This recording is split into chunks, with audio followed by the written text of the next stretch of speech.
Welcome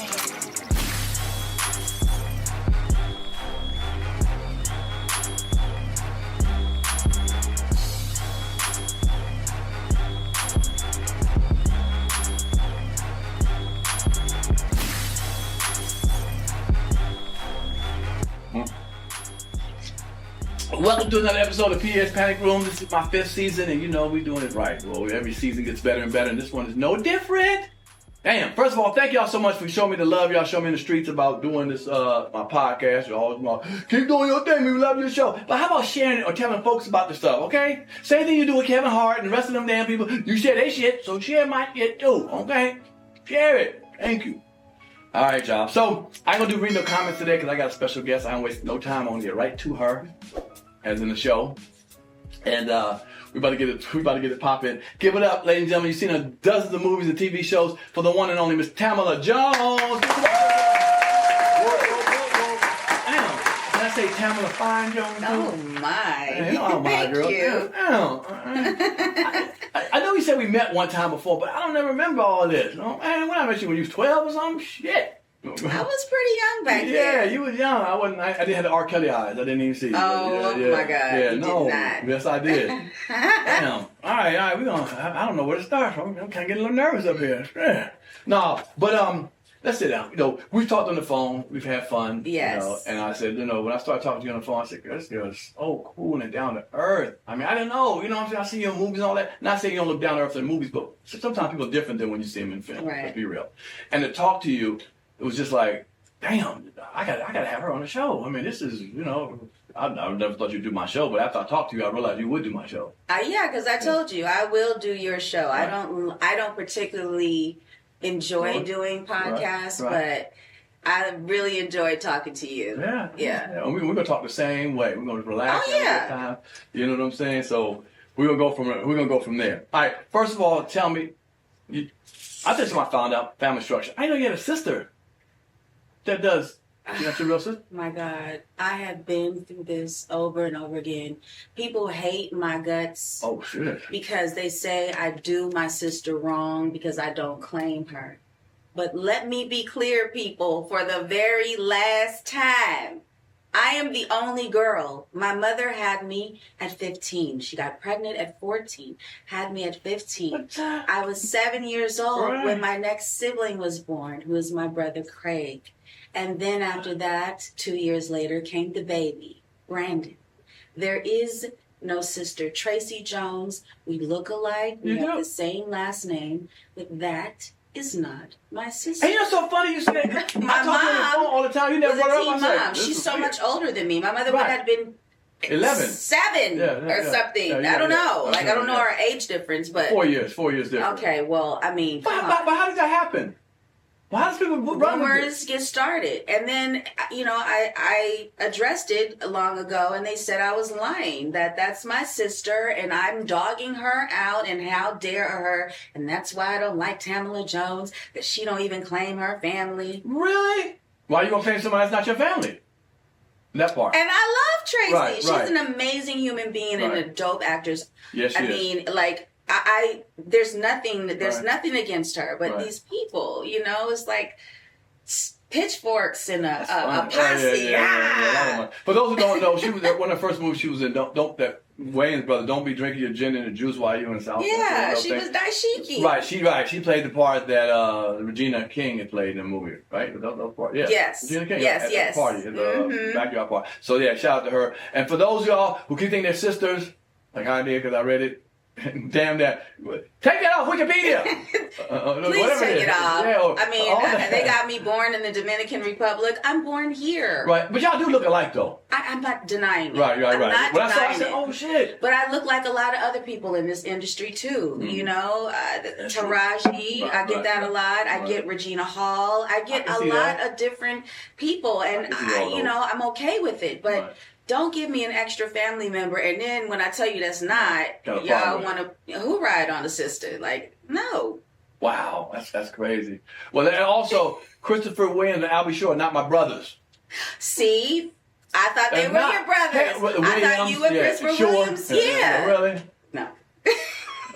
You dad, no, we don't talk enough, you know. But that was when I just saw that recently. I said, hold on, we talk all the time on the phone. Why did you never tell me that? But damn, that's crazy. Yeah, a lot of people think that, and there's been posts about it, you know. Right. And then I'll look in the comments of that post, and I just see the people like, that's dog. She Hollywood. She, you know, there's a whole bunch of a list of, and I'm like, you people, you're so misinformed sometimes. But I got a lot of black folks, so they'll stop that. They'll squash that. Yeah, all right. squash. So you grew up in Pasadena. Yeah. For those who don't know, it's a suburb of L.A. It's out there where the rich folks live at. Oh my God, no. Well, wealthy. It ain't no South Central. I'll put it that way. Okay, I know Pasadena. So did you want to be an actress as a child? Or I did. I wanted to. Let me tell you.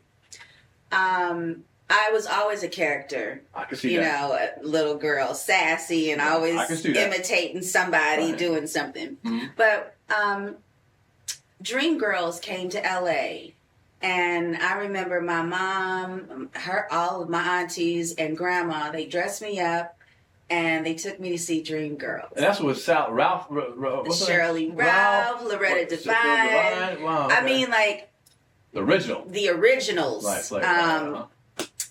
And I just saw people that were my color singing and looking fabulous and glamorous and beautiful and sassy, you know, and I took on that even more. And then watching Fame and seeing Debbie Allen leap across the screen, you know, talking about Fame, cost. I did all that. I imitated all of that. And then 6th grade, I started going to Marshall Fundamental. And I saw Lark Voorhees, who was on Saved by the Bell. What's that school? Why you see Lark from? Like an art school or something? Or it is a fundamental school. It's close to a private school, but it's still a public school. The only thing is we had a dress code. Oh, wow. Yeah, girls couldn't have skirts above their knees. We couldn't wear shorts. None of that stuff these kids is wearing in school today. It's not allowed. Okay. And you had to keep up a certain grade point average to stay there. Okay. Okay. Yeah, different than a regular public school. Right. All right. They focused on academics solely. All of our sports teams, we sucked. We lost. We never won a homecoming game. They winning now in the computer age. Okay. Yeah, only there. But I saw her, and I asked her, how does she get involved? And she was like, my mom. And then the following year, Jaleel White shows up. Wow, Urkel. Like, wait a minute. So I went home. I'm like, Mommy, I really want to do this. She's like, you really want to do it? I was like, I really want to do it. She said, but you want to do everything. You want to play the violin. You want to play piano. I'm like, but I really want to do this. So she didn't believe me until I came home from school with a tape that we made in drama class. It was a soap opera. And my character gets shot in the end. And it was like a little, what is it? A fake gun, but it had the pop stuff in there. Okay. Yeah. You know, like when you were little. Yeah. So we wrote the soap opera, and then we had to shoot it. And I was laying there, and it was a jealous lover, and she shot me, and my chest went up, and my mother hollered. She thought that was the funniest thing. So we also had a catering business. Damn. And we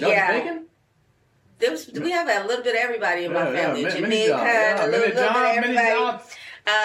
So I went with them on one of their jobs, and it was to the set of House Party. I wanted to meet Kid and play. Wow, okay. And I met Tisha Campbell, and my mother spoke with her mother. And her mother, Mona, told my mother exactly the steps to take to get me in, and we followed them, and I'm here today. Really? Shout out to Tisha Campbell's mama. Shout out to Tisha. Yeah. Tisha Campbell's mom. Tisha was so nice to me. Like, really, really kind. Wow. What was it about? Okay, so you grew up here. I remember growing up, not growing up, the thing I remember seeing was like those movies, Fast Times at Ridgemont High, you know, all that. I wanted to be part of LA because I saw that. I never seen Black LA until I saw like Boy in the Hood and shit like that, you know. But I never saw like the fun of that. Did you grow up anything like Fast Times at Ridgemont High? You know, that fun and summertime and all that kind of stuff? It was that. It was every Molly Ringwald movie for me. It Black was kids like that too? Well, I went to a multicultural school. Okay. So it was, right. you know, Pasadena at that time. A lot of Armenians were migrating to Pasadena. So we had East Indian, Armenian, a lot of Latino, Mexicans. I had a lot of friends from everywhere. Really? Okay. Yeah. That's why you get along with everybody. I do. Yeah. I mean, you talking, you're open to damn near everybody. You know what I'm saying? You know, some people are like, I don't know them over there. That's racism, yeah. slightly. You can't do that. You have to give people a chance. Go outside of America and go see how other people live. That part. And then you can appreciate other cultures. Right. You know? You know, people always tease me because I grew up in Europe and all that, and my mother's white. I'm like, man, that's such a good thing. That's why I can communicate with people. I don't feel scared. Black folks can talk that talk. Some people, when they get around people that don't look like them, they get all quiet and shut up. I'm like, what's wrong with you? What's wrong with you? You ain't so boisterous now, brother. You know, I used to have a hard time getting my friends to eat like Thai food. I don't eat that crazy stuff. Thai food, I don't eat that. And then they eat the damn Thai food like, this is the bomb. What is it? I'm like, it's chicken and vegetables. You gotta and rice. make them taste it. You gotta make them taste it every time. Well, what was the first thing you got? What's the first thing you got show-wise? You know. The first thing I got show-wise? Well, national-wise, somebody that's like, okay, I'm in it now for real.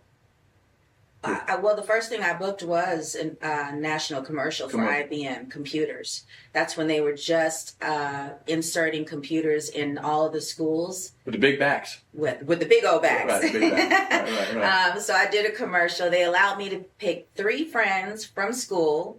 Oh. And they were able to be in the commercial with me. They got paid too. And we all were in there talking about how important education is. How old were you then? I was 16. Oh, 6. Okay. For some reason, I thought you had like got into something when you were like 7, 8, 9 years old. No. I don't know. I mean, because you're, okay. Oh, 16. Wow. Yeah, I started at 14, and I got my first thing at 16. And then from there, we went with what? What did we get from that that commercial? What was the first? Well, I was modeling too, so I was doing print magazines, and then I got that commercial. Really? Yeah. So I was modeling in between that, and then the next thing was my agents at the time, because I thought I was a star, honey. After that IBM commercial. Excuse us. And I didn't book anything else, and they were like, you had a window of opportunity, and it was wide open. But now it's like this. If you don't get your stuff together and you start going on these auditions and taking this seriously, we're gonna drop you. You want to take you want taking it seriously, or using it parts? Just because you're in parts. Well, I mean, it's my first thing. I'm a kid, right? And I'm making a lot of money from that commercial. The residuals were insane, right, because it was a national commercial. Right. So I'm thinking, I'm a little superstar. Right. I don't know the other side of this. I just felt like I had made it, and I'm doing my thing, and I'm providing for my family at the same time,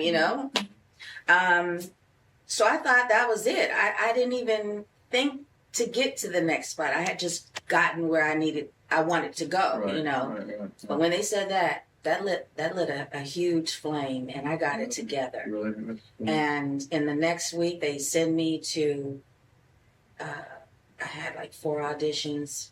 I was giving people gas money at the time. Wow. Couldn't get a ride.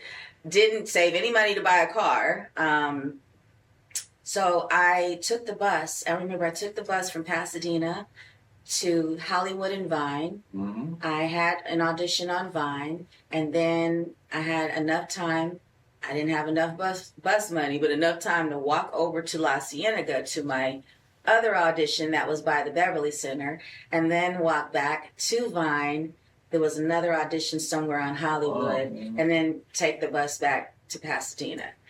And I booked the Wayans brothers. That was one of the auditions. The Wayans brothers. You know what's so cool about that? The stories of that, what people go through, they have no idea. Like catching a bus, getting a ride, walking to audition.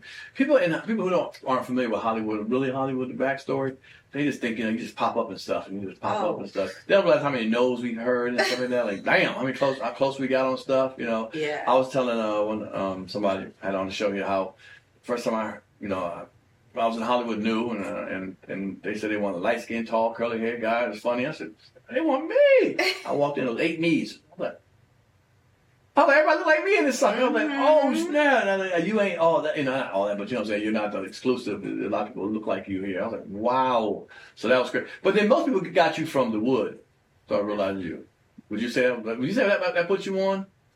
I will say The Wood and Can't Hardly Wait. The 2 teen movies that I was in. But those are 2 different crossover movies, right? They were, but they came around equal times, and they, for America, Can't Hardly Wait did it, but for us, it was The Wood, Do you think we give love differently? You know what I'm saying? We do. You know what I'm saying? We say, that's my girl. What's that? Oh, my God. Take a picture, bitch. You want some to eat, girl? Well, white people might be, I don't know. They might be like, hi, oh, my God, you're funny. I saw you. Thank you. And keep it moving. No. No. Scream too? No. Some of them. Oh. Not to me, though. I've seen them when I worked with Alan Richardson and Ordinary Angels recently. Okay. I've seen women, freak out as soon as they see him. That's a man. They scream. They don't even say hi. Right, that's a man. But with a woman, though. No. Different, No, I don't get that. No one does that to me. No, but black folks, when they see this, oh, my God. Oh, it's you. That'd be like, oh, my God, girl. Right. But one of the funny things is they'll try to ask you why you do certain things. Like, I did How to Be a Player. They were like, why you let her open the door? It was in the script. You know what I'm saying? Or they tell you, don't be dating him. Or don't be liking that guy. And we're like, it's a movie, y'all. I think we just a different invested. Again, I don't know, but I know the energy we get from black folks. I've gotten that. Like, why you make them go to the store that many times? Right. And booty call. I get that all the time. Or the thing with DL. Why you do your man like that? Right. That's your husband. You should have. And brothers. The brothers. I watched you recently in a movie, and you owe me an hour and 20 minutes of my life back. Janky Promoters. Oh, that was not starring Tamala Jones. I do not owe you any time. Mike Evans and you owe me some money, okay? Some time. When I'm laying in the casket, come and just wake me up for That was a good movie. It was fun. It was slapstick. It was, let me turn these things off. Come on. It was cute. Oh, okay. Little JJ was in there. The last time he was little JJ. Right, sure. But, it's on Netflix now. Go watch it. Trust me, I ain't make all classic shit either. But I saw that. Oh, I didn't know you were in that movie. Yeah. And a lot of you was in that movie getting out that bed. Let me tell you, Cube can call me any day, and I will show up for Cube. Good. That's what that is. He called. I was like, yeah, of course. I love working with Ice Cube. He's about his business. Right. We did Friday with him. Yeah. Which is the part I auditioned for. Oh, yeah. My guest part. Yeah. My guest did a great job playing Day. I'm mad about it, but yeah. I'm curious to see what that would have been like. I know. Yeah. We were the part that I had to audition for was the part when he was changing his clothes, and what's the MC, the girl called Afro? Rage. Yeah. I guess she was arguing at him. He was trying to get his clothes on or something like that. Yeah, and he killed it. He killed it. He killed it. So yeah. Let me think of a couple things I want to make sure I don't miss with you and stuff. So when do you? You're about to give me a humble answer. I know that, but you did so many things. I mean, so much shit. Is there a certain time of your career do you think that you I finally made it? I'm a full-fledged alien. I knew you were gonna say that. No, I have not. Why not? After damn near 130 movies and TV shows. So much more I would like to do, and I am very grateful for everything that I have accomplished and everything that I have done. The people that I've met and I've been able to work with has been a dream come true. Right. But I have more stuff I want to do, and I don't feel like I've been able to show you guys really what I can do as an actress. Yeah, you haven't seen it yet. You do certain roles, and they only see you that way until you Yeah, but you've done a whole bunch of different characters. You've done a lot. I don't think they see it though. Ordinary Angels was different than some stuff I've seen you before. Yeah. You with the big dogs too, Hillary Swank and damn. This ain't Lucretia, no disrespect to Lucretia, but damn, you was there. There's more. There's more. There's so much more I would like to do. Let me just go back a little bit to remember when you did, was it Wood when you had that health scare? I had just healed. That was the first movie I did after I healed from having the brain aneurysm. Wow. Yeah. I was 23 years old. Yeah. And it took me 3 months actually to heal from that. My grandmother, you know, I wish they made grandmas like mine. They're becoming far and few. But my grandmother brought some of her roots from Louisiana, Mississippi, and I don't know what she fed me. I just remember her making me drink some tea. Right. And then me going back to sleep and her waking me up to go bathe and eat and drink this tea. This tea was popping off 3 times a day. And with shots of B12 and all the B vitamins, I was back up in 3 months. How do you get aneurysm? I was born with mine. Oh. But aneurysms can come from anything, from you hitting your head too hard, from you using hard drugs, because they tested me for every hard drug when I went in at the age of 23. They said that that's the only way, you know, someone my age would have something so hardcore. Didn't find anything. Right. Then they said it had to be hereditary. And it is. I have a cousin that gave birth to a set of twins and had 13 aneurysms. Damn. Back to back. It left her whole side, one whole side of her body just slumped. They told her she wouldn't talk, she wouldn't walk. She not only is walking, but she limps. She talks, and she raised her kids, curses them out, you know. Right. But, you know, we got strong genes, I will say that. But it was hereditary. I do monitor it. I get, you know, I'm gonna ask you that. Yeah. MRIs and CAT scans along with my regular physical every year. But I'm good. But you gotta be careful because if you're making love too much, you know, too intense, she can pop. No, that thing was there. Oh. It was there, and it was going to pop. And the doctor said it was good that it happened when I was young because I was able to bounce back so quickly rather than it happening when I was older. Oh. So. Now I said because maybe it was hyperventilation. That's what it was. No, not for you. I'm saying for some situation I was in one time. Oh. Yeah. I was like, oh shit! I thought it killed me. Really? Yeah. Stood up and fell out. They fell out. You did? No. Oh, someone. Yeah. Her. Yeah. So, You're telling me. Yeah. Okay, got it. Yeah. That's all right. Connected. That's right. Got so it. I was thinking like, damn, that was scary. And no, that wasn't my situation. no, I know that was your situation, but I wanted to work with a brain aneurysm. So Maybe you could have caused her to have one. You know that. Yeah. Could have happened. No. All right then, I love it. I love it. We already know what you do. Okay, for the films, like I said, your career is so much with the films and so many things. I don't want to talk about all that. I want to talk about more the whole perspective of being an actress and just the way stuff is and just some of the stuff you did. Like this, I feel like it's really highly competitive though. It is, but I took myself out of the competition a long time ago. What do you mean by that? I'm not in competition with any of these actresses here. Okay. I want all of us to win. I want to see all of us. There's a lane for all of us. Right. No, we can't all do the same thing. Sure. And we're not all the same people. We're all very different individuals. But why can't we all be in our lane and win? Right. I love all of my fellow actresses. I think they're amazing. I hope that one day we can come together because that's what I loved about old Hollywood. Right. You know, I would hear stories about old being what 40s, 50s, 60s. Sidney Poitier, Dorothy Dandridge, Okay. Diane Carroll. You know, they would all leave work and then they would all meet up in a place and they would all talk about the work that they did and other auditions were coming up and you should audition for that. You know, they looked out for one another. And I came in with that. Right, sure. And I got I got learned a lesson quickly that that's not how it works. Right. But I hope that one day that we can do that, because it's important for us as women, really, forget about the color.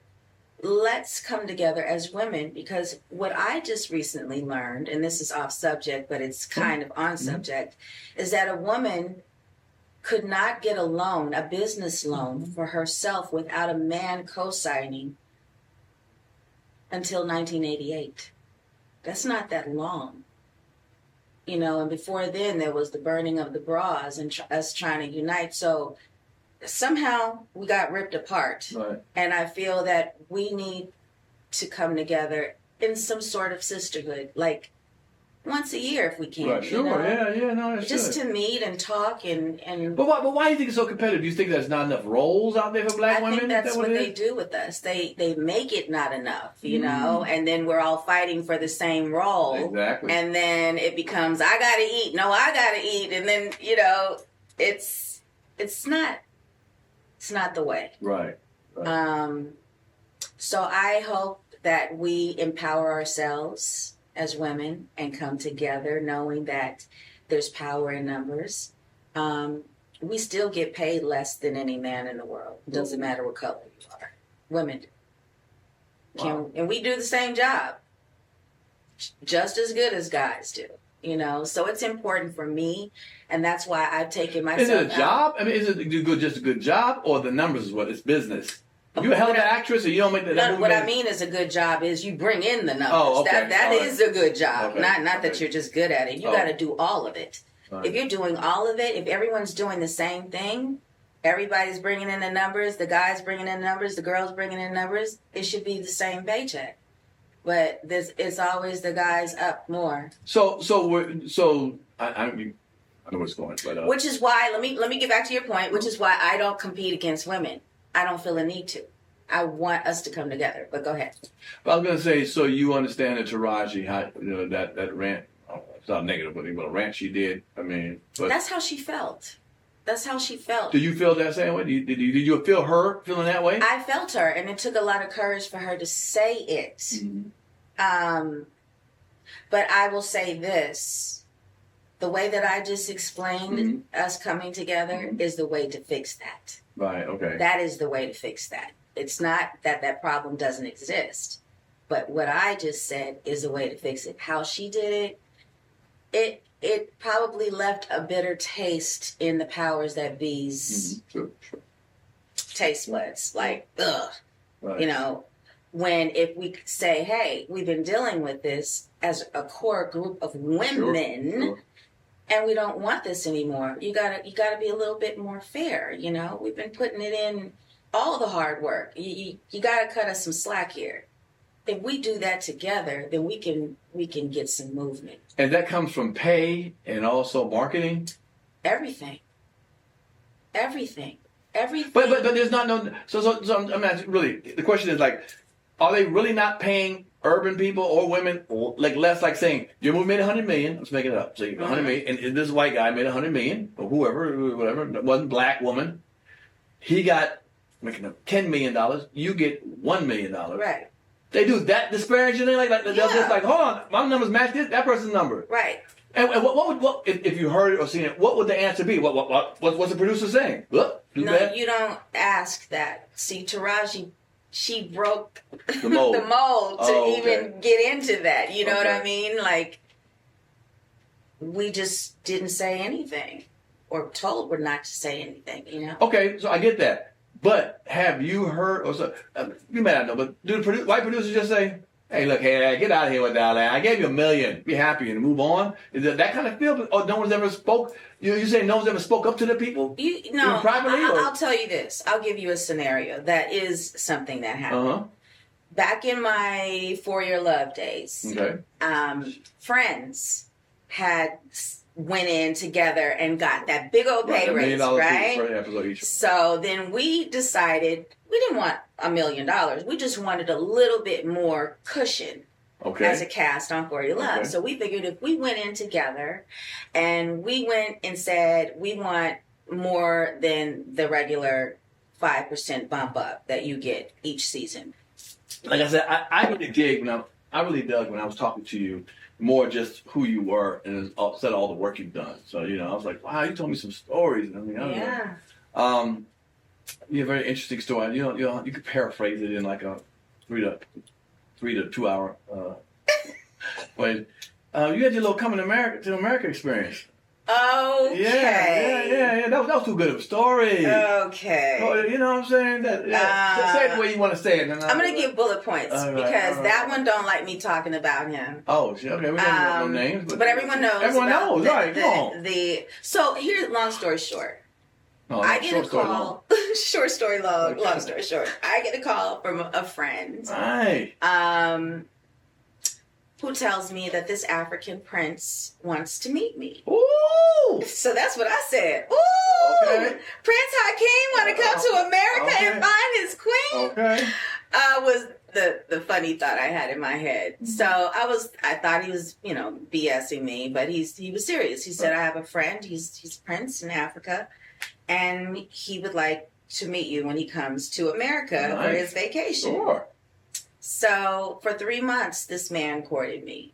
And when I say courtship, I loved all of it because, for instance, one of the things that was sent to me was this beautiful bouquet of these red roses that stood in this vase the same height as me. Wow. And it was like a tree. Like, it was sweet little things like that with notes, you know, saying I can't wait. He hadn't met you. I had not met me at all. Go ahead. So this went on for 3 Stalker. months. No, I loved it.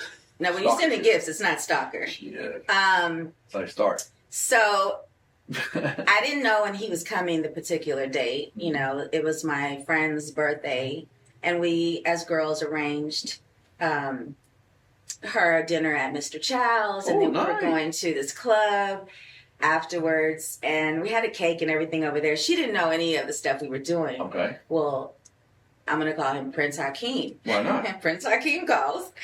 And he's like, I'm in town. I just landed. You know, I want to see you. I'm like, well, I can't because it's my girl's birthday party. And really? I can't. You know, he was like, I would like to come to the party. So I said, I have to call you back. So I explained to my friends, and they all was like, girl, that's a hell yeah. Right. So he came to the restaurant. He took care of everything. He met everyone. Everyone fell in love with him. He took care of everything. He paid for everything? Paid for everything. Damn. So then Give my number. So we're going to the nightclub. And I said, we don't have to stay long, you know. He goes, no, I want to go. So hold on, when you seen him, when you friends for the first time, what were we talking? Adonis, tall, dark skin, light skin, he was beautiful. Really? Give me an actor he might look like. Somebody just curious. There is no actor that he may look like. He's who's the guy that passed away from No. Oh damn. No. You know what I'm talking about? He doesn't look like anyone. I'm a Google listener. He has his own look. But he was beautiful. Mm-hmm. And he was well dressed and he smelled good and everything about him, his energy was just like, I can't big even. dick energy. It was, I can't say that. But it was it was nice. Come in there like that's what it is. Yeah. Damn. So then we go to the club, and there was nobody in there, you know, like it was just whatever. It was on an off day during the week, but we had her cake there, and then we brought out champagne, and he was sitting around looking at all this. He goes, "You're drinking this?" I was like, "Yeah." He goes, "No." A waiter, and then he gets the guy to come. He brought out all rosé Dom Perignon. What was y'all drinking on? What was y'all sipping on? Some Mad Dog 22? I mean, apparently a little food code compared to Dom Perignon, you know. Wow. So once that happened, the phones, everybody started calling whoever they knew to come up to, because he just paid for everybody's drinks in the club. We shut the club down. And what's our call? Is it your girlfriends you mean? No, everybody that was already there. Oh, wow. Started calling like, you need to get up here. Tamala Jones up here with some African man, and he's paying for everything. Everybody came. They had to shut the club down. Wow. Like, it was too much. So we were just inseparable after that. And a few weeks passed and he wanted to... He was here in America while y'all was here. hanging out and doing stuff. Okay. Yeah, and he only had a little time here because he was on his vacation. So then he asked, did I want to go to... did I want to go to... You want to go to Italy? I was like, yeah. So he told me I can invite any of my friends. And I tried to invite everybody, but everybody was working. Right. No one can get off. So I took the one friend whose birthday it was, Miss Daphne Duplay. Real quick, how old were you roughly at that time? Just so I can get your mindset. 27, 30? I was like 33. Okay, so 33. Okay, you're a mature woman. Yeah. You know. Okay, I'm trying to say. I mean, you're getting mature. I won't say 33. You're mature. Okay. You know a lot better than you did in your 20s. I'll say that. All right, keep going. All right. So anyway. Because he's seducing a grown ass woman. Yeah, but I'm not going to go any further other than we rode around this yacht. He flew me and Daphne out there. We rode around on the yacht. And then he got upset. Right. And then he cleared that yacht off. Right. And then we flew to Paris. Right. And then I'll leave it at that. So y'all still together? No, we broke up. No. We broken up. And I know there was drama between me and one of the Atlanta housewives behind him. No, I didn't know that. Oh, yeah. There was a thing. Really? Yeah, and I had to apologize. Portia. Right. I didn't know that. She married an African guy too? She had something to do with African dude? She got her own African stuff going on right now. But back then, his family wanted me to marry him. They wanted... I was the American princess, yes. So they wanted him to marry me. I was a good fit for the family. And... would you have to go live over there? Yeah, I was. You want to do that too? I was talking about it. So you want to leave your actress and stuff all back here? You gonna do what? I was under contract. There's no way I could have left anything. Okay. I had to finish up whatever I was doing. But Grace Kelly did it. So, I mean... 1950s. Listen, my mind is 1950s. I know that's my energy is a little Asian woman. I know that's right. Listen, I think that way. I think all things are possible until they're not. Right. And anyway, that little scuffle online between Portia and I was because of him. He was like, you got to make her stop. And I, without even thinking, took to Twitter and was like, shame the devil and tell the truth. That is not your man. Okay, that is mine. Hold on. She was claiming that dude was her man? Yes. Your dude was? Wow. That wasn't even nobody. Wow. But it was wrong for me to do that. It was wrong for you to say... It was wrong for me to fight his battle. Okay. It was wrong for me to do that. It was wrong for me to attack her without, especially on social media. I should have found someone who had her number because I didn't know her. And I should have called her and asked her about it rather than doing that. The way I went about it was all wrong. You went the same way she went? Because she was being dirty online towards you?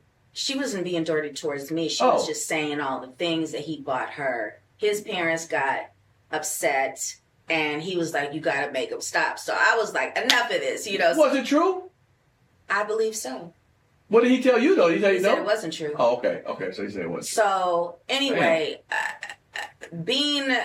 for me to go out there and voluntarily make a fool out of myself for you, I went back one more time to Africa after that, and that was to collect the things that I left over there. Right. I knew I was never going to see him again or be with him again. And I didn't think he was going to talk to me anymore after a certain interview. But we're cool. We're cool now. Yeah, they're cool enough. And I wish him nothing but the best. He gave me a great experience in life. I saw some things I probably would have never seen without him. So for that, I'm grateful.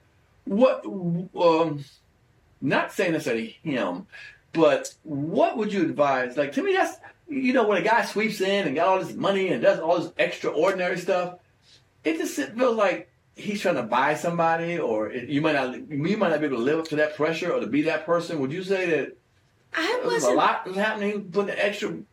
No, I wasn't. I was not in the mindset of thinking like that at 33. Okay. No, I was not thinking that way. I was thinking Prince Hakeem has Okay. come to find his queen, and I'm about to lock this down.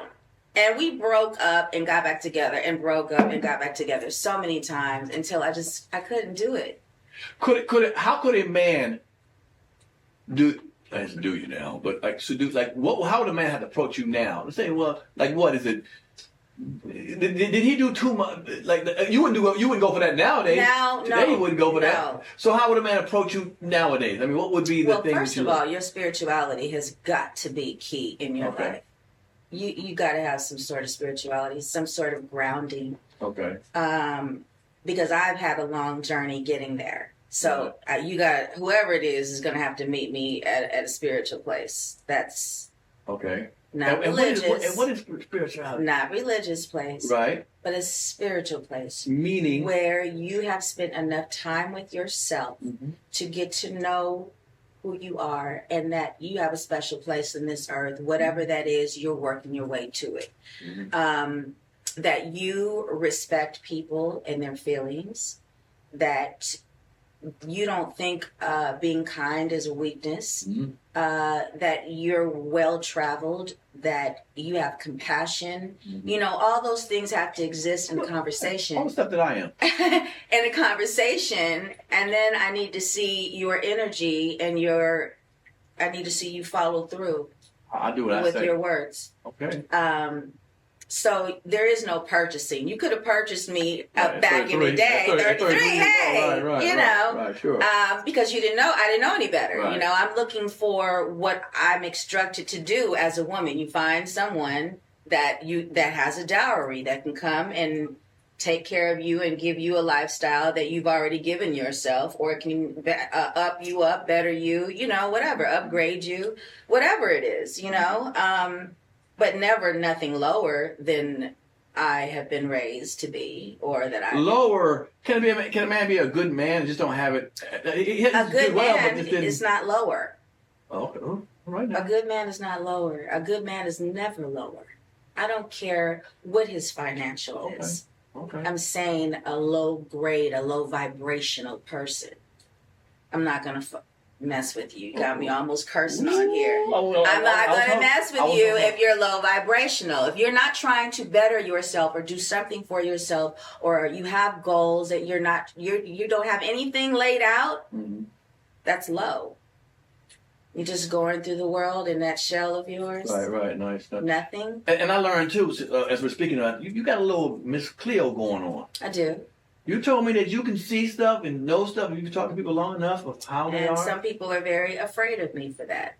You've dealt with, it's not negative, but you dealt with Brandy, Tammy Roman. You've talked to those folks before. I have. And gave them energy or gave them whatever it was. Some worked, some didn't.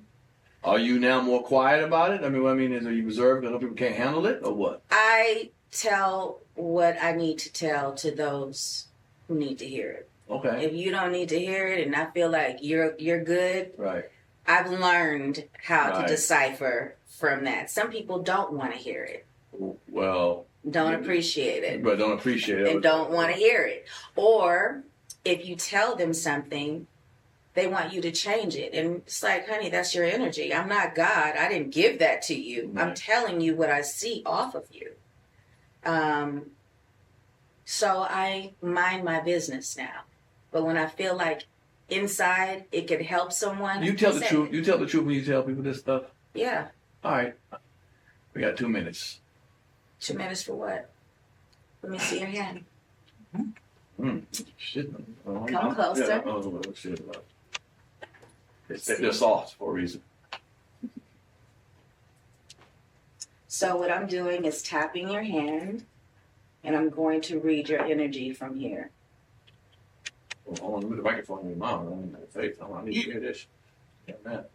I'm just tapping to see. I don't know lines. I don't know anything else. I just know energy. And be honest. I'm going to be honest. I'll relax a little more. Okay, no. Oh, okay. So one thing I see here, you need to be careful while you're driving. You tend to trail off in thought and not pay attention to the road. And it's not you, it's the other people you need to be worried about while you're driving, sir. So please, try not to be thinking so hard. Shut that brain off. Also, be careful with your words. Ooh. Be careful with your words. You can be very blunt sometimes, and it can be misread by other people. So you have to change your delivery. Right. You have to be more like, let me not say it like this, but let me still say what I need to say. You have to work on that. You are loved by many. Nobody in this room. No, they don't like your Hell no. ass. I don't like it. I'm just playing. Love. Okay, well, I see What? here by, I would say, towards the end of this year, you're going to have a major offer come to you. And it's solid. Okay. Well, tell me that. Major. In 2025, I said this to you on the phone. I'm going to say it to you here, but it's here. 2025, everything you're doing this year is you're laying all of the groundwork down for you to go ahead and blossom in 2025. It's going to be a huge year for you. A lot of writing, a lot of producing. What about relationship? Any relationship in there? Don't nobody want to be with you, Pierre. Damn. That's the wrong hand. No. Okay, You can have, look at the other I don't side. need to look in your hand. If you want a relationship, you will have one. You're very picky. You are too. I am very picky. Yeah. But if you want a relationship, you will have one. Yeah. It's who you will have. So there you have it. Okay. But what you said, people have been telling you Solid. that What? that Couple 2025. They told you a few of those. Yeah. Well, it's funny. They've been telling me for the last 10 years, but for some reason, recently, it's been a little extra saying that. Okay. You know what I'm saying? They're like, no, dude. I've been hearing, I've been called a legend a lot more now. I'm like, okay, because I'm still in the struggle, so I don't really think about it, but I got to stop and realize I'm doing You're a lot not of in the stuff. struggle. You're not. Okay. No, we don't talk like that. We change the language. What am I in then? I'm in the mix. Oh, okay, I'm in the mix. That's what we're in. We're in the mix. Okay, I'm in the mix then, y'all. I know that's right. Wow. Okay. I only read energy. I don't, like I said, I don't know lines. I don't know what any line means. But you just said I ain't gonna be in no relationship unless I make it. No, whatever I didn't. you I said. What did you I say? said I don't need to look in your hand to see that. I can say you will be in a relationship when you want to be in a relationship. It's. That means if I see somebody I like, I go after it, I'll get her. Yeah, if you do it right. You Well, I can't want to do it like, right. The way you said it was What like, the let me hell just do it make her right? over the What head and go get her real quick does from do the it right grocery mean? store. Every man can't have you if he try to do it right. If you do it right. See, everybody can't do it right. To everybody. God. It's like everybody's different. Of course. So if you spend time, because that's what it takes, to get to know someone, Right. then you'll know how to interact with them right? And then it's nothing. It's not even a problem. It's not an issue. It just flows. Right? It's called vibing. Can we get a vibration? Yeah. Okay. and since you're not married or have a fiance, then what is your situation? Where's your vibing and why ain't you doing it right? I don't talk about my situations in public. Oh, okay. My situations will remain private unless someone sees it with their own eye. Mm-hmm. I learned from the African, from Prince Hakeem, keep your business to yourself. Not even a little bit needs to be public. And if they see you guys holding hand and kissing, then they see it.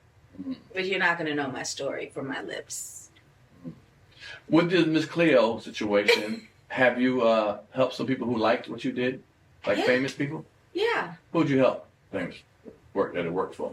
Well, he's becoming famous. Drew Powell, he played the pastor in Ordinary Angels. Okay. I told him that he was going to take off as soon as we stopped filming. When we stopped filming Ordinary Angels, he was going to shoot off, and how talented he is, and all these wonderful things. And he's been working nonstop. And he said, "You said it, T. You said it." I get a lot of that. I told Melvin Gregg some things. He's told me I hit it on the nose. I told Columbus Short a few things. I told a lot of people things, you know. Some people like what I have to say, some people don't. Right. I'm giving you the ones that did like what I had to say. I heard. So when they don't like it, they get mad at you? Like you like they tell me I'm the devil's spawn. Nothing I do has anything to do with Jesus. Because you're not saying what they want to hear. Oh, it gets ugly. So that's why I don't volunteer my services anymore. Right. If I feel your energy and I feel like you will be receptive to what I'm saying, then I will tell you. If not, this happened the other day I'm going to have to go there soon because they're raggedy. But the last time I was in the nail shop, this happened. This woman's dad had just passed, and I felt him all around her. And her and the mom came. They were getting their nails done. They were talking about their arrangements. And the daughter, she was being really loud. And the father was telling me to tell them it's inside the little piñata. That's what he told me. Just tell them that. Tell them that. And I did not tell them anything. Because I felt like if I told her, first of all, it would shock her that I knew anything about what her father and whatever that was, because they would have known exactly what I was talking about. I just felt it turning on me and it getting not good. Wow. I just wanted to get my nails done and get the hell out. So I didn't tell her anything. Right. But I believe it was either some paperwork or some money, but it had paper that he wanted to tell them where it was. Right.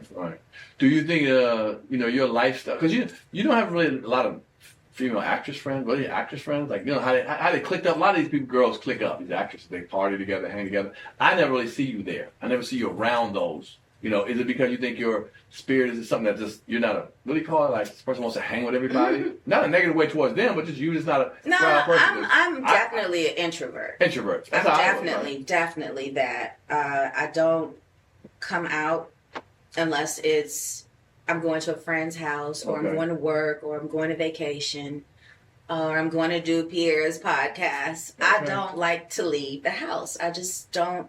It doesn't feel safe for me out there. Really? No. Like, no. So if you got a man, well, can he take you out? Oh, yeah, I'll go. Yeah, I'll go out. But, and I'll go places by myself. I used to go on vacation alone. A lot. Yes. I used to go to Belize a lot by myself. Nice. Dominican Republic. I used to go. As long as it had a resort, and I could just stay on there and, go to my room and come back. There's cameras everywhere. Yeah. Are you one of the kind of people who don't, like, subscribe to, like, fashion and latest stuff and all that, have newest cars and all that kind of stuff? You seem to be kind of more earthier and spiritual. Yeah. You know what I'm saying? And that seems like that sometimes might not work as far as cliquish out here in Hollywood. Yeah. Yeah. I want to hang with Cree Summer. I love Cree. Yeah, I know that. I love Cree Summers. Like, I finally met her. I watched her on A Different World. Sure. I've listened to her voice and all the cartoons that she does. Finally met her at Pam Grier's luncheon that they had for her, that Ebony did with... well deserved for Pam Grier. Yeah, Prime. It was really, really sweet to see all those beautiful queens in there come together at that luncheon for the queen. But I met Cree, and I felt like I've been knowing her my whole life. So I hope I get to work with her soon, too. Getting on that with Pam Grier, do you feel the pressure of getting older in Hollywood? No. Mm-hmm. You know, I'm gonna get old. Everybody ages. Yeah, but you have pressure when it's in Hollywood. If you work at the bank, it ain't no pressure. Only if you allow it to. That's what I'm saying. I don't. I take very good care of myself. Mm-hmm. I hike in the cold months, and I swim in the hot months, and I go to a place in Encino called Regenix. Mm-hmm. Regenix gives me, my arms are all bruised up now. I get my vitamin IV drips.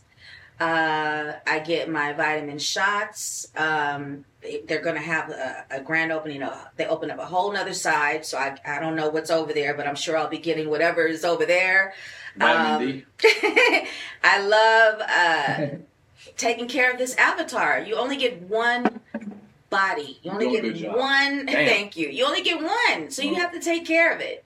You can drink, but you need to drink 2 gallons of water if you're gonna have a night of drinks. You know, like you got to put back in what you deplete out. Right. Take care of yourself. Right. You know, the aneurysm taught me that. Right. Especially and mentally too, not just physically. Yeah, mentally, emotionally. Please take care of yourself. When people see you, you always look nice. You seem pretty cool online. How do you handle the struggle of being famous? Because I'm gonna tell you, there was a time when things went really well for me, and then things didn't go well for me, and then I came back again. But during them down times, you know, people would cheer for me, and oh man, you're my favorite. I'm thinking, I got my life not be cut off, but you know, I barely had enough money to pay this or that. I was doing shows on stage for not open mic, but guest spots on a Wednesday night for $100 because I needed to pay something. You know, I was at that point. My arrogance, I'll call it confidence, whatever. I was like, I'm better than this. Like, I'm better than this. Kept me pushing forward and forward. Right. There were times I was a little embarrassed being places that, you know, like on buses and stuff like that, traveling from place to place. As a woman, you know, that may not have a man that we know of, but if you're doing it solo dolo, I'm saying if you're solo dolo, how do you handle these struggles? You know, at times it's not no actors have it all the time up. No, nobody in the world has all the time up. Okay. You know, I can only deal with what's in front of me. Okay. The most important thing, I'm like my grandmother when it comes to that. This bill, I'm going to pay this month. We're going to let that rest. Right. We're going to make payments on that. Right. And we're going to handle all this right here. Now, how we're going to handle that is the puzzle piece right now. And you work on that. Like, you can't. I think a lot of people, when they're going through the struggle time, I think it's because they're still concerned about what other people think about them. Of course. And I don't care about what other people think of me. If I have to go get a job because this industry has done whatever, then because I know how to read palms, you can catch me online at your next psychic network. Sure. I will go get a job. You know, you have to survive in this life. You can't survive on what other people are going to think of you. You have to survive on how you're feeling. What is going to make you feel good? What is going to give you a better quality of life? Mm. What is that one thing? Take away the clothes and the jewelry. Right. Because you can't take that with you. Sure. The only thing you come into this world with and leave with is your soul. So let's make sure that thing is doing good. Mm-hmm. Then everything else is doing good. There's a couple of times I wanted to quit acting. I was about to say, it sounds easy, but it had to be some rough times. No, it's always been rough. It's always been rough. Always been rough. Come on. Yes. Castle for all those years, that ain't rough. Well, you don't know what I went through every day on set. Okay. I mean, it all looks good. Right, sure. You know, everybody knows how to put a smile on in Hollywood and put makeup on and put a cute outfit on. Right. But you guys really don't know how we're feeling inside or the things that we may be going through or dealing with.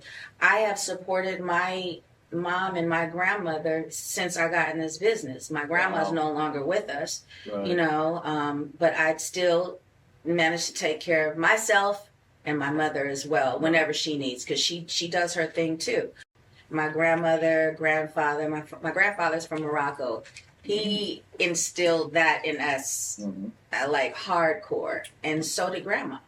And the one thing they said was God is in here. Okay. He's not at church, but you go to church to praise him, and you go to pay your tithes, and you go, you know. Right. But you don't have to find God there. God is everywhere. God is in here. Right.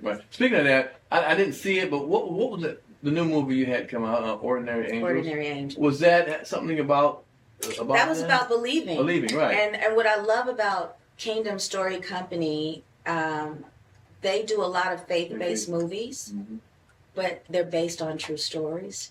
And the way that they tell them, it's not Bible thumping you over the head. It's actually giving you a life scenario and how believing it will get better, what that does for you. Okay. How having hope and how having people that have empathy come together and help someone survive. You know, that was the thing about the little girl.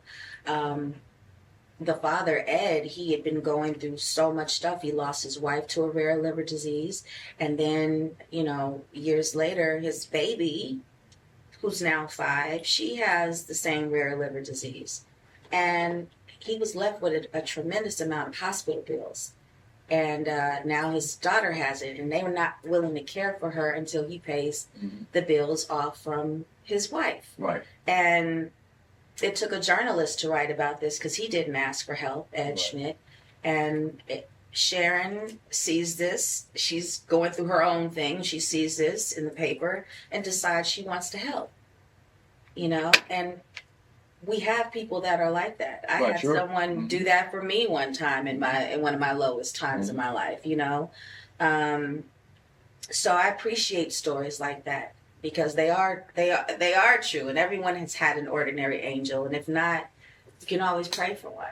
That's why I think you're so good of an actress. You do Ordinary Angels, then you do Janky Promoters. Damn different. I'm messing with you.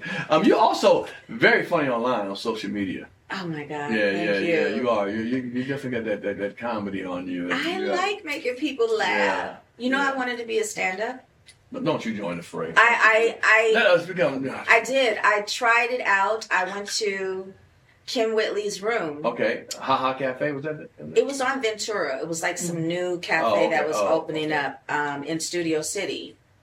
And I went there and I had, you know, I did a few things and I got some laughs and stuff. And I talked about what was true to me because Richard Pryor said that when you do stand-up, you make fun and make light of things you've encountered in your life, right? Okay. Well, I made fun and I made a joke about an encounter with Bobby Brown at something that Nick Cannon, but I love Bobby Brown and I love his brother Tommy, but this is real to me. And I made a joke. Someone there sold it to the Inquirer. So they videotaped it? No. They told them what I said. This is before social media got internet and all that.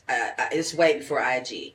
They told the Inquirer. They called the Inquirer and told them something about I said about Bobby Brown and made it. And this is when Bobby and Whitney were still married. Okay. So it made it seem like I inserted myself in their marriage and was calling him out. And it was awful. And Bobby Brown was pissed. At you? At me for years. I remember seeing him at a Mexican restaurant in our neighborhood. I'm like, Bobby. He was like, psh. So I finally talked to him at a party. And he told me what it was. And I was like, I swear to God that I did not mean any of that. I was doing stand-up. Ask Kim. I was doing stand-up at Kim's room. Someone must have taken that and took that story and sold it. I was not talking crap about you. Can we paraphrase the joke? No. Why not? Because I don't even remember it. It was about a time that happened. It was like I would start off doing Mariah Carey and then Mary J. Blige, and then I would go off into Nick Cannon. Okay.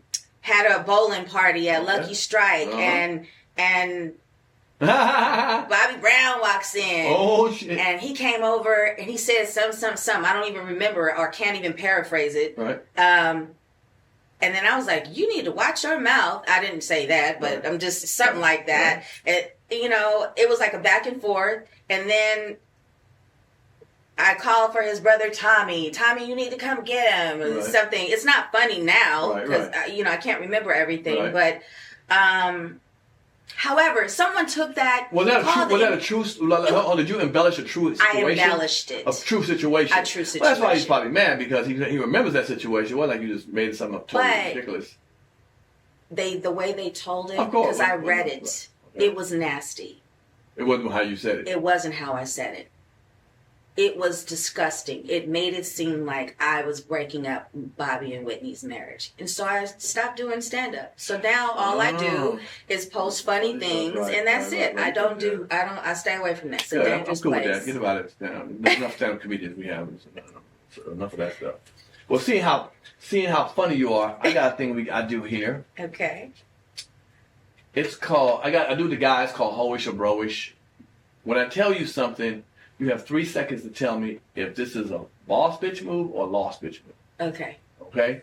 You can't sit there and think for a long time. I need the visceral reaction of what you're thinking.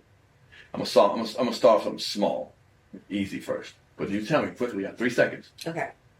Boss bitch or lost bitch? You can say boss or lost if you want to, we'll get what it is. Okay. Mm-hmm. Having money, but still rocking knockoff clothes, knockoff items. So.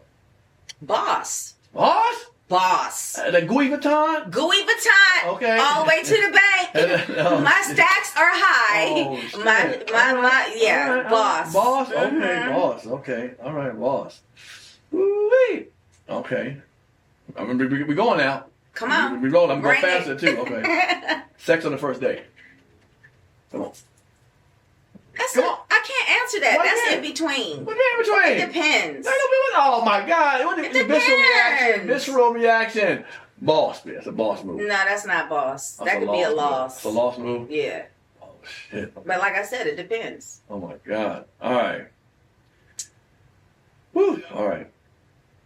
Telling your girlfriend that you saw her boyfriend out with another girl. Boss. Boss, snitches and boss. That's boss I'm now? snitching on her man. I am not her man's friend. I'm her friend. Okay. Okay, if I see your man out with another girl, he has some explaining to do. I'm not saying he's doing other things, but he owes you an explanation who that is. Yes, I'm snitching. And see, he gonna tell her, and they gonna still be friends, but he gonna like you no more. I don't care. I don't give a damn about you. I don't want her at the party. I don't want Tamala coming over here. She don't have to be there. But Tamala's not coming back over here. She's still gonna tell. She does not have to be there, but she's still gonna tell. All right. Wear your friend's clothes. Shirt, jacket, whatever. Let's go. For what reason, though? So, what is the word? What's Loss the or loss? reason? I don't give a damn. Loss. Oh. I can't wear my friend's clothes. You can wear a cute little jacket. But I'm just saying, it has to be a reason behind You're that. still wearing it. No, I can't because of skin cells. I'm a germaphobe. I'm sorry. God. I'm sorry, I can't. Oh my I'm God. sorry. Okay. Posting the same outfit within a week in 2 different places. Loss. But you might like that. I'm sure you'll get in this next week. Mm-hmm. Yeah. No? For other people, it could be a boss. But for me, they will dog me out. It's a loss. So you worry about other people think? I thought we just did a whole thing. That's red carpet stuff. Like if I wore this on Sherry Shepherd's show, right? And then I come and sit on your show and do it. No, I wore something purple like this. Right. They will read me for filth. I can't. What? You don't care about them? I can't with that. I thought we were spiritual. Damn. That is my business. That has nothing to do with my personal. Go ahead. All right. Sex on your period. Loss. Damn, what's that? That is a clean out. Oh my God. That's a People clean doing out. The guys just turn their head. Every guy in the studio said, damn that. Red rum. Oh my God. Gross. All right. I know where this one's about to go. I know where it's going. Hollering at your ex-girlfriend, your ex-girlfriend's ex. Loss. But now you ain't going together. You and your girlfriend, and he fine. You been nice as hell all the time. I don't want nothing that my friend, ex-friend, friend done already laid up with. I'm good. Oh my God. Okay. I'm good. I don't want it. A couple more. Okay. Jesus Christ. I'm so good on that. And be quick too. This way they're gonna let you do this one all along, real quick. Having multiple baby daddies. Loss. What's wrong with you? Unless you purposefully said, I'm gonna do it. I want a baby with him because He's over there at NASA, and he's a rocket scientist, and I want a baby with him. For the money? For the money? No. Okay. For the intelligence of your child. I get it. You think because your baby gonna be smart? Really? Right. Now, I would do that. If you strategically pick out your baby daddies for that reason, I want to have a kid with this guy because he's X, Y, and Z. If you want to be like that, then go ahead. Some women do that. Some women do. They bosses. And they bosses. Last one. Sorry. Ass photos on social media. Loss. Boy, you got nice booty. I can see you doing a little Why something. does everyone need to know your business? Same that reason is when the you... problem with the youth today. Y'all don't leave nothing for discovery. You just let it all out there. Too much cheek. It's just too much. Let somebody discover something about I know that's right. Do you have a nice behind? Yeah. Maybe if you go out on a date and then he opened the door for you and then you walk ahead of him, he's able to see that rather than you posting it up on.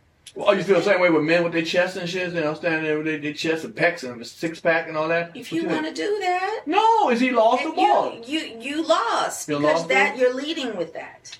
You don't need to lead with that. I will see your chest when you take your shirt off in front of me. All the girls be like, ooh, he's so fine. Yeah, that's why when you're leading with flesh, you lost me. I heard that. It's too much. Damn. Don't lead with the flesh. Yeah, no, ladies, don't lead with the flesh. Or fellas. Both of them. Don't lead with it. Let someone discover your flesh and how beautiful it is. And how sacred it is. Really? Yeah. I think that. Mm-hmm. I love it. I just love it. All right, I'm thinking this question here. This is nothing to do with that. Name your top 3 greatest black female actresses. Top 3 greatest black. That did it for you. That did it for me. Yeah, we might not know people. Yeah. I'm going to say Pam Grier. And why Pam Grier? Because Pam Grier, number one, watching her be tough, intelligent, boss, dangerous. She was the first black female superhero that I ever laid eyes on. And I watched everything she did, and there was a warmth about her delivery along with her toughness. Like in Foxy Brown, when she wanted to get justice for her man, and she went to the Black Panthers, and she said there was love in his heart. Now, this man was a good man. When she did that, I was like, yeah, I mean, she just gave me so much levels. And then when she took that razor blade with her tongue off of that nightstand, and that heifer, I'm sorry to call you a heifer because I'm trying not to call you a B word. Yes, honey. Right. When oh my gosh, she just did so much. And everything. She just gave me power watching her. So Pam Grier is at the top of my list. I would say Cicely Tyson. Cicely Tyson. Yeah, Cicely Tyson. She's bad, honey. Yeah, she was in Broadway, all that kind of stuff back in the day. Yeah, amazing. Yeah. That's one. There's so many great. I know. So many great ones. I know. I want to give another one to someone living because there's so many ones that have passed on that have been. I think I know really. Who you're going to see. This is what I'm thinking. Who you think? No, because AB. Come on, tell me yours now. I gave you my clue. No, I gave my clues because I don't want you to say yeah. I was going to actually say Loretta Devine. Oh yeah, all right now. Loretta Devine is so dope, and she really doesn't get, She was in Dreamgirls too. She was in Dreamgirls. Yeah. She don't be getting her flowers that are due to her. Yes. She's really an amazing and actress. Sweet person too, and a very kind person, and very real, down to earth. Yeah. Oh wow. I can give you the obvious. I can give you Viola. I can give you, but I want to put light on those that don't really necessarily get it as much as they should. Loretta gets her light, but she deserves more. More, without a doubt. She's dope. You are too, and you've come in at that pack of women, like in the 90s and 2000s, and still to this day. But you came around with, when urban movies. That's why one of the reasons I like to do this show, because when I first started seeing podcasts, they were only bringing the hottest people on Instagram or whatever people. I was like, well, hold on. My generation was probably one of the best generations of urban entertainment. The 90s, the music, the videos, the movies, all that, sitcoms, all that was popping in the 90s. And to not see some other people getting their shine and their love, to hear who they are, I said, no, because I came up with them, that I wanted to do, a podcast that we could show love to them. Yes, this might not be the biggest numbers and stuff, because they ain't the hottest person, the youngest person, but I'm okay with that. I'll mix it in here and there, but I want to show people like yourself who I don't think you get your shine. I'm sorry. No. If I ask for the top 5, 6 black actresses of your generation, sometimes they don't come up. That's true. I'm being honest. I don't say no, it's right, true. Right, it's true. Yeah. Even fine. I'm not saying you're not fine, but you're like, why not? Why not? And probably because I'm quiet, See? so I don't shake that ass. Be the first to pop up in your mind. Maybe I don't know. A little twerk. I can't. You got what it takes. I don't even know how to twerk. I know that's right. Now, when you say whine, right. I know how to whine. You know the whine? Oh, yes. Okay. Oh, but twerk, no. Is that that's whine? a Jamaican. When women do that right there? No, that's I don't know what that was. Dance hall? No, what you just did was the butterfly. I don't know. What's the whine then? No, I'm not gonna. You're not tricking me into getting up and No, you gotta get up and tell me. Dance hall dance where the girl whine her whole bottom half of her body, whine it in a circle. Oh, okay, I've seen that before. Okay, you do that good? No. You're taking a trip somewhere. No. You're taking a trip somewhere. All right.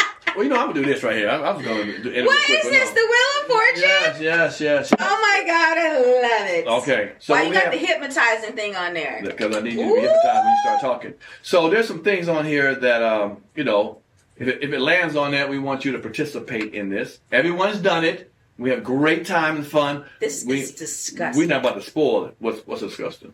Some of the things. That's all right. I see on this board. I know. Come on. We love you. We know you love you. All right. So something might be how you lost your virginity, story, how you get up. Yeah, so you ain't got any descriptive. God. Something you want to get off your chest.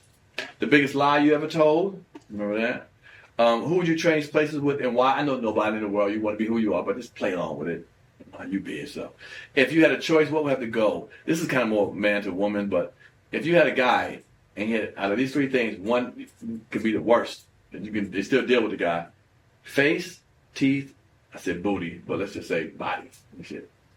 Okay, so those 3 things. So you have to pick to me which one and why, And a celebrity crush call, we'll play it off. So you have to call up, make up whoever you don't have a crush, but a guy you like, actor. I want to hear how you would talk seductively. You have 1 minute to get into your place, when you come to his place. I want to hear it. We're improv. I'm a director. So that's pretty much, that's what most of it is, yeah. So. I think it's rigged. It is. It will be. It's going to fall what I want to hear. Yeah. All right, so give me that Pasadena spin, y'all. Come on, y'all. Give me a little drum roll. Well, yeah. Go on, Jay. Get that stuff. What did it go on to?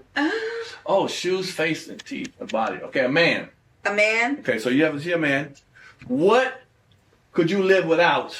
He'll be raggedy. Okay? Either his face, toe up from the floor up, teeth, hanging out from the roots, or body, way out of shape. That I can live with? With, right. So the other 2 you couldn't live without. You gotta have those. Without those things. His face, his teeth, or his body. Which one could you not? He can be toe up and you still deal with him if you had the other 2. His body could be a little out of No, I said little. I know. If it could go, it'll go. Okay, he could be obese. Okay. He could be obese. With a nice smile and a cute face.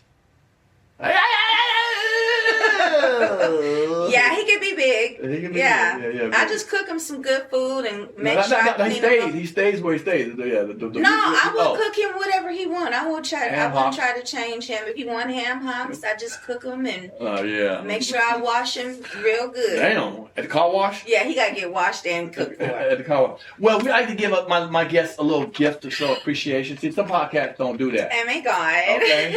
So take him out, look at him. Thank you. Yeah, check it out. Let's see what we got for you. For me? Of course. A book. Oh my God, I love books. Oh, what's that book? What did I say? Read that title. Ooh, wee. My 100 Homies and Phonies of Hollywood. Ooh, there's 100 people in there. Woo! Some were cool. Some. Do you see anybody on there? Do you recognize who you see on there? Who you recognize? I see Halle Berry. Okay, that's right. I see The Rock. Oh yeah. Okay. I see Chris Rock. Okay. I see Tupac. Okay. I see Mike Tyson. Nice. Aaliyah. Okay. Who is this? Aaron Carter or Eminem? Eminem. That's funny. Yeah. Only because I just watched the documentary on it. Oh, okay. And that one up corner. Who's this? Is that Wendy? How you doing? How you doing? Good, yeah. Oh my God, that is so funny. Yeah. Got pictures of me hanging out. I with love that. What else we got? What else we got in here? Ooh. A panic room. Soft too. Oh my God. You know I'm gonna cut this up, right? I didn't know that. Damn. Yeah. Okay. I got to for the summer. It's a nice little We're gonna medium. crop it. Oh, okay.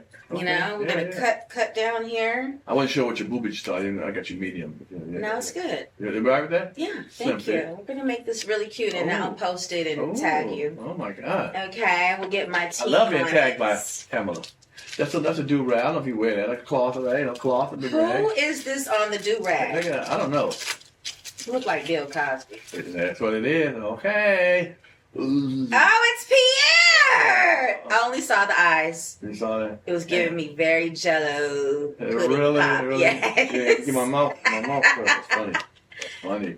That there, and I know you're in the morning. You wake up and you sit in the backyard, your beautiful home, in the garden, and then you can, have me tea and me water. Yeah, it's a little something. Nice. Yeah, I give out stuff. Thank you, Pierre. No, thank you for coming on my show, Tamala. I really appreciate it. When I met you years ago. It was by crossing. We were cool. Where did we meet at? We met somewhere. Where did we meet at? We met somewhere.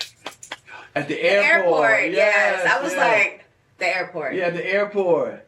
I ain't gonna lie, I was intimidated when I saw you. I was like, oh my gosh, she's fine. That's a real actress. You were really cool though. You was like, hey. Yeah, that's how I play it, Okay. Yeah. Now I'm a little different. Yeah, now you're just rude. Don't do that. I'm kidding. You're not rude. Again. No, I would never be rude. But no, I was like, oh my God. You're always very I was like, damn. Mercy. Yeah. Mm-hmm. I was like, I thought about it. I was like, no chance if some of the other guys who dated, I can't compete. What is this you're giving me right now? It's giving you other situations I've heard. I was like, You date some celebrities. I have. I know. I would have because I've been in this business since I was 14. But no, I've been in business for a long time. Never dated an actress. I'm just saying, I grew up here though. You didn't grow up in. But there are people who aren't in the business that you could have met and done. I have dated people outside the you industry. Have? I'm just saying, it's naturally that I would date someone in the industry at some point. I've not only dated industry people. I heard a story. It ain't about being messy, but I heard. Did Wendy Williams out you with Nate Dogg? She did not out me. She did her normal thing that she did on the radio back then, which almost got that ASS spanked a few times by different celebrities. Right. But what she did, first of all, she inserted herself. I dated Nate Dogg for a few months. Everyone's like, oh my God, he had a whole wife when he died. Y'all stop putting me there. Right, I heard that. I dated him for a few months. And I guess it was long enough for him to decide that he wanted to propose to me. He never said that to me directly. He went and had an interview with Wendy and I guess expressed that to her on air. Right. And Wendy went to chipping away at who I am and I'm not all innocent and I'm like, she said a bunch of disgusting things. I'll tell you the story. Go ahead about Wendy. To him and he came back and got juiced up on that hen dog. And I will tell you, it was an argument that I will never forget. And Wendy, at that point, I didn't even think to contact her or say, close your freaking mouth. I just wanted to get out of the situation I was in. But later on, I'm dating someone else, and she finds out who I'm dating and decides she wants to get on the radio. and talk crap about me and this person. And at that point, I wanted to get on a red I know carpet. that's right. And I wanted to see her, and I was going to spit in her face. No, I was going to do that, and I called my attorney and I told her I'm going to spit in Wendy Williams' face the next time I see her. She does not know me. Right. She's saying all these disgusting things about me. She's never even met me. If she wants to interview me, spit. Ooh. So then my attorney told me that's assault, and you cannot do that. She said, what I will do is send her a cease and desist letter. Right. And I said, when I see her, it's on site. That's so Pasadena coming out. Cease and desist letter went on, and then I didn't hear anything else about me coming from her. And so I just let it go. And then Castle came, and I was invited to come and be on her show when she became a talk show person. And I had a bunch of intentions going in, like, I'm about to get her. But then I saw Omarosa had already done it. I remember that. I was like, okay, well, that's not your route. I said, why don't you show her who you are? And give her kindness and let her eat that. Because she's already had enough negative things to say about you that aren't true. Right. Don't give her anything that is. So wow.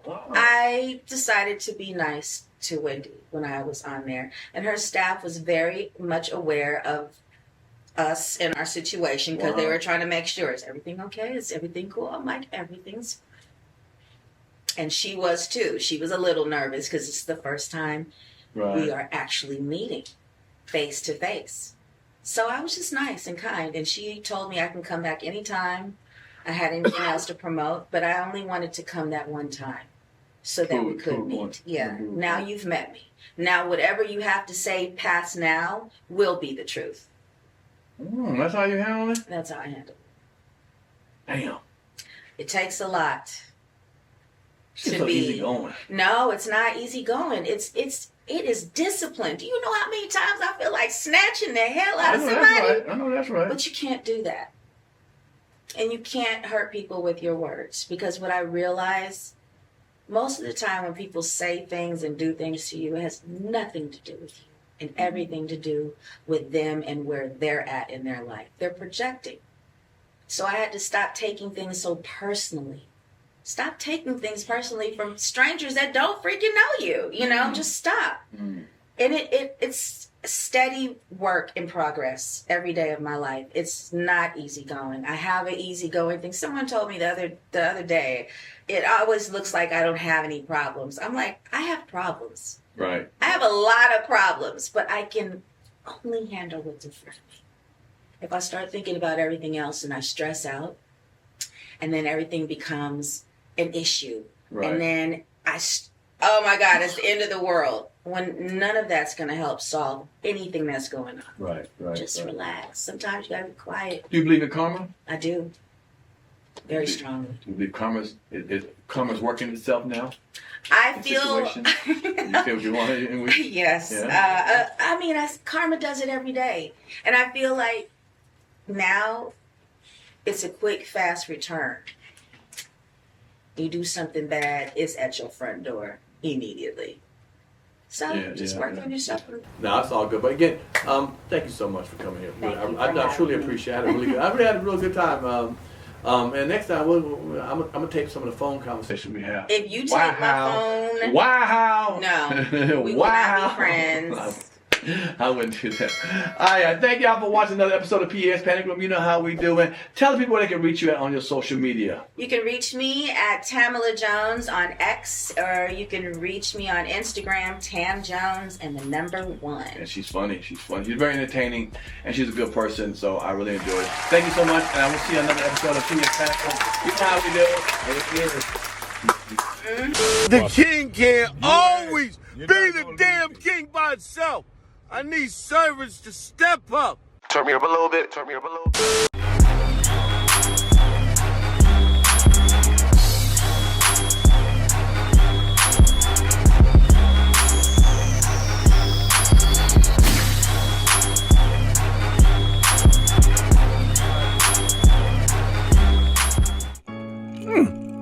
If you like that show, like, subscribe, and comment below. You know, hit the notification bell. Hit the subscribe button, man. We want you around. Appreciate it.